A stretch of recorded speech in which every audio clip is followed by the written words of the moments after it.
Alhamdulillah wassalatu wassalamu ala Rasulillah Sayyidina wa maulana Muhammad ibn Abdillah wa ala alihi wa sahbihi wa man tabi'ahu wa mawalah. Ashhadu an la ilaha illallah wahdahu la syarika lah wa ashhadu anna sayyidana Muhammadan abduhu wa rasuluhu la nabiyya ba'dah. Allahumma salli ala sayyidina Muhammadin an-nabiyil ummi wa ala alihi wa sahbihi wa barik wa sallim. Qala Allah Ta'ala fil Qur'anil azim wa huwa asdaqul qailin. A'udzu billahi minasy syaithanir rajim. Ya ayyuhalladzina amanu taqullaha haqqa tuqatih wa la tamutunna illa wa antum muslimun. وقال تعالى في آية أخرى يا أيها الذين آمنوا اتقوا الله وقولوا قولا سديدا يصلح لكم أعمالكم ويغفر لكم ذنوبكم ومن يطع الله ورسوله فقد فاز فوزا عظيما عباد الله أوصيكم ونفسي بتقوى الله وطاعته فقد فاز المتقون. Wa kana mulkuhu 400 sanah. Begitu disebutkan dalam kitab sejarah. Wa kana mulkuhu 400 sanah.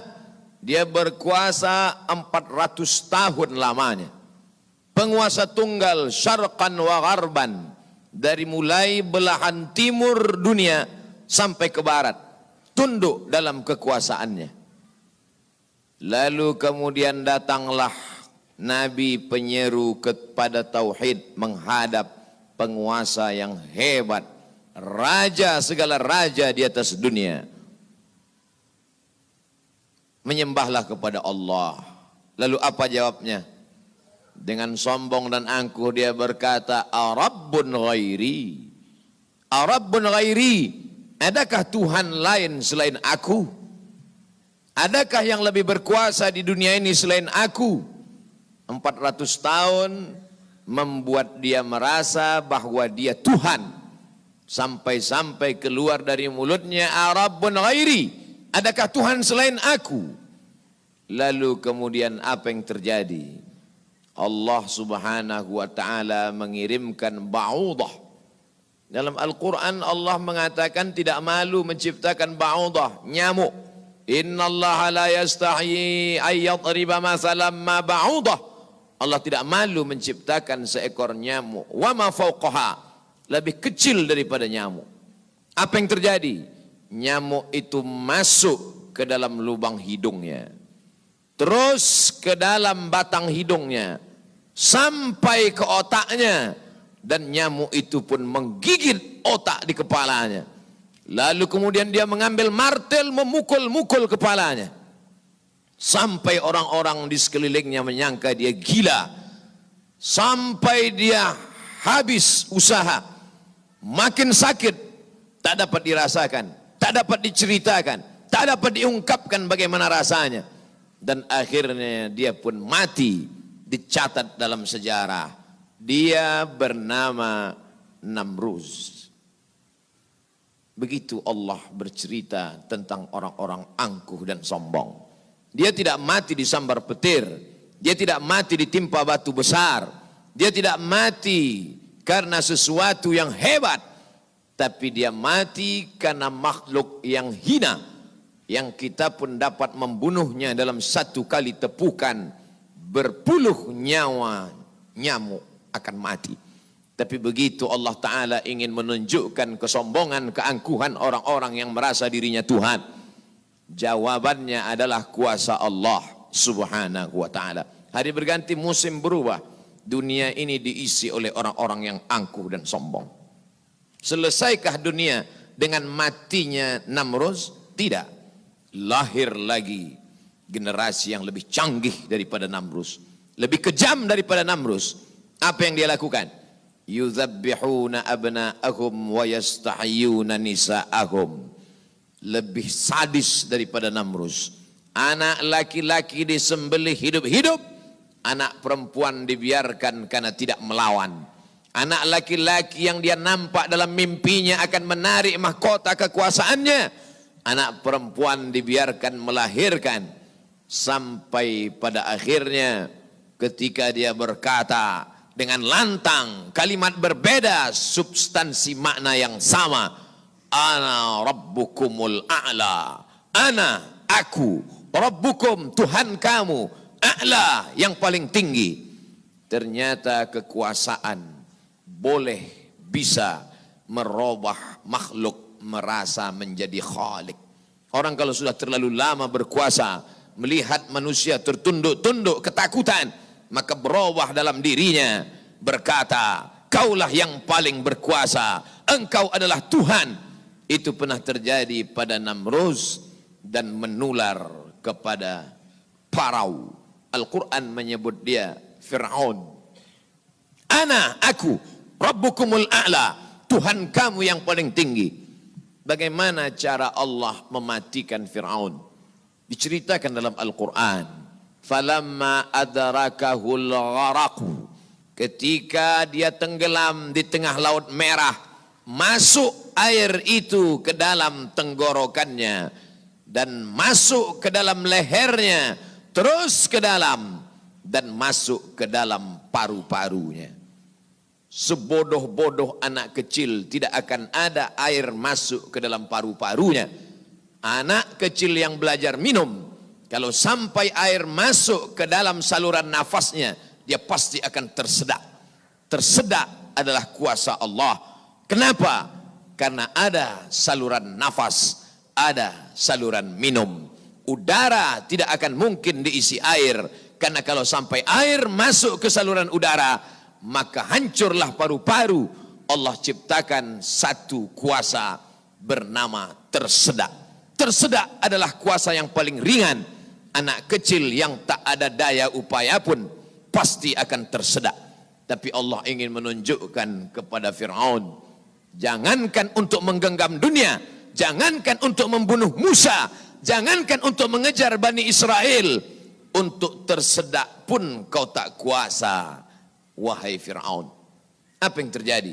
Fir'aun mati. Kenapa Allah mematikan Fir'aun dengan air? Kenapa tidak dengan batu?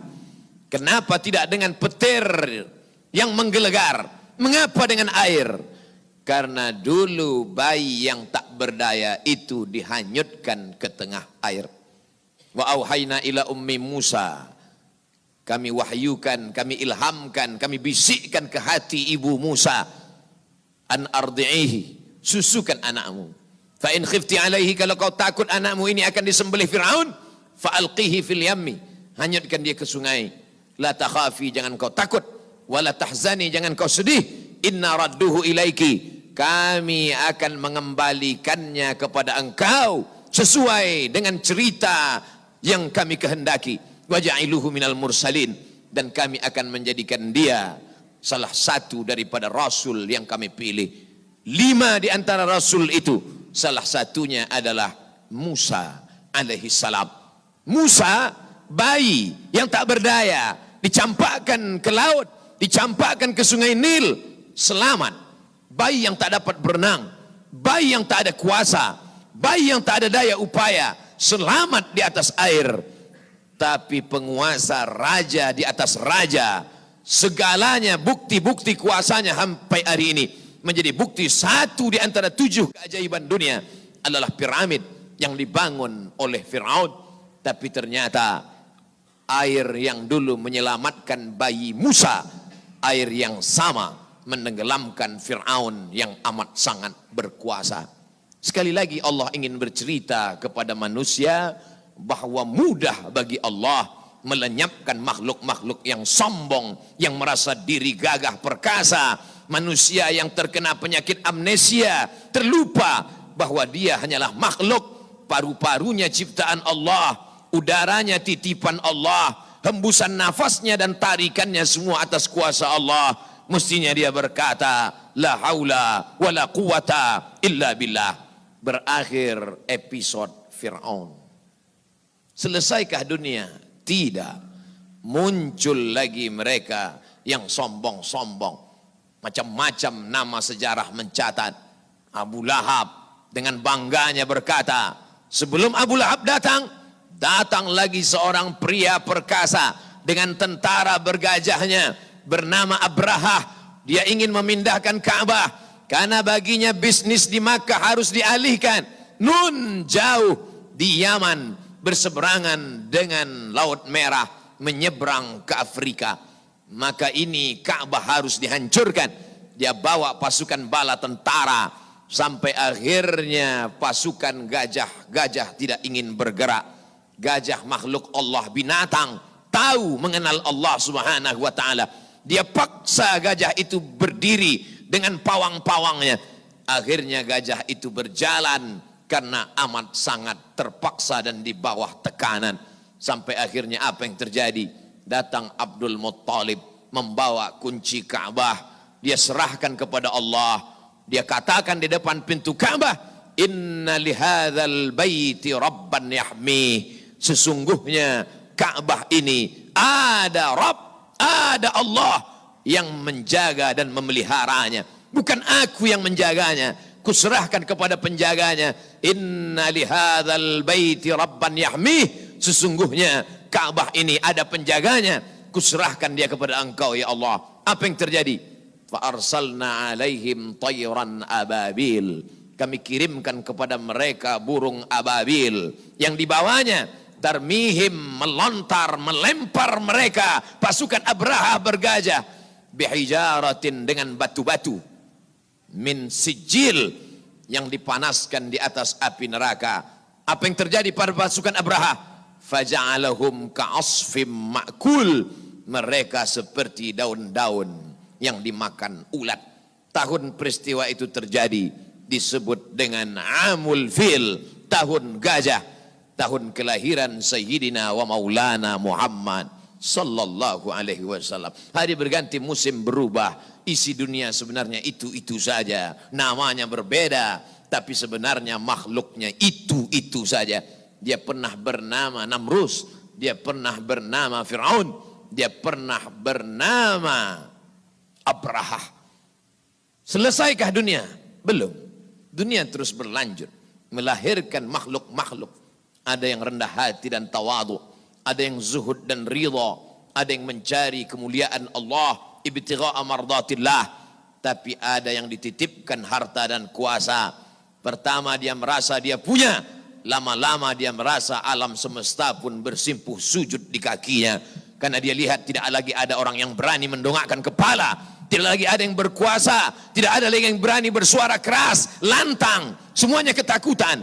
Sampai akhirnya dia berkata dalam hati, aku adalah penguasa jagat raya. Kemana mereka semua? Mati. Ketika penguasa-penguasa dunia modern dengan kecanggihan teknologi berkata, kami bisa menangkal gempa. Gempa sebagaimana apapun kuatnya bisa kami atasi. Ternyata begitu ujian Allah itu datang, bangunan yang mereka bangun porak-poranda, hancur berkeping. Datang lagi satu penguasa berkata, kami yang paling banyak jumlahnya di atas dunia, kami yang bisa menguasai alam semesta. Mana itu Tuhan? Mereka tak pernah mengenal Tuhan, karena mereka adalah komunis, karena mereka adalah ateis. Bagi mereka agama itu hanyalah candu. Orang yang terkena narkoba bagi mereka sama dengan orang yang dimabuk oleh agama. Karena bagi mereka agama ini hanya opium saja. Manusia yang stres, manusia yang depresi, lalu dia menjalankan agama. Agama bertentangan dengan komunis, agama bertentangan dengan keyakinan ateis. A tidak, T Tuhan, is keyakinan ateis, keyakinan yang meyakini tidak ada Tuhan. Mana itu Tuhan? Tidakkah kita melihat ucapan mereka sama seperti ucapan Fir'aun, yang keluar dari mulut mereka sama seperti yang keluar dari mulut Namrus? Mana kuasa Allah?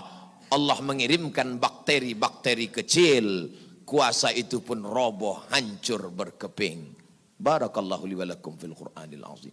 Wa nafa'ani wa iyyakum bima fihi minal ayati wa dzikril hakim. Wa taqabbala minni wa minkum tilawatahu. Innahu huwal ghafurur rahim. اللهم صل على سيدنا محمد وعلى آل سيدنا محمد.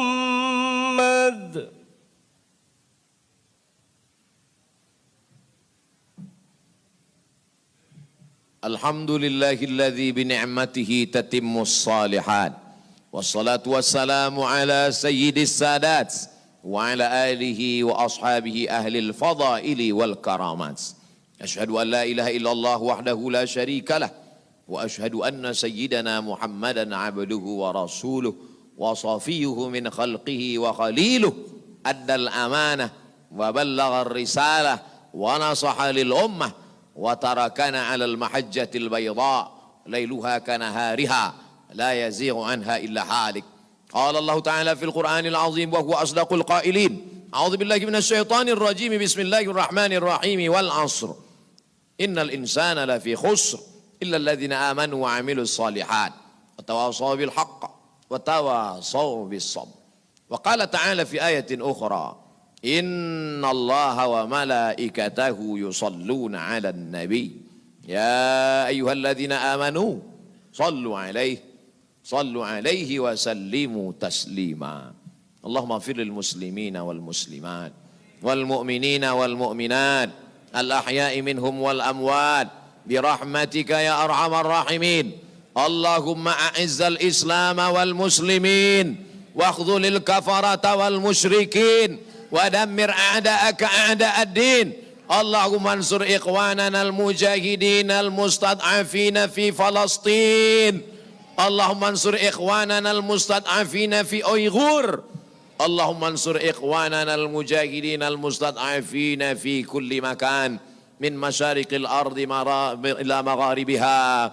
اللهم انصرنا على القوم الكافرين، اللهم انصرنا على القوم المنافقين، اللهم انصرنا على القوم الظالمين، اللهم انصرنا على القوم الفاسقين. لا تدع لنا في مقامنا هذا وفي ساعتنا هذه ذنبا إلا غفرته، ولا هما إلا فرجته، ولا دينا إلا قضيته، ولا مسافرا إلا وصلته، ولا مريضا إلا شفيته، ولا حاجة من حوائج الدنيا والآخرة لك رضا ولنا فيها صلاح إلا قضيتها ويسرتها يا أكرم الأكرمين. عباد الله، أوصيكم ونفسي بتقوى الله وطاعته فقد فاز المتقون.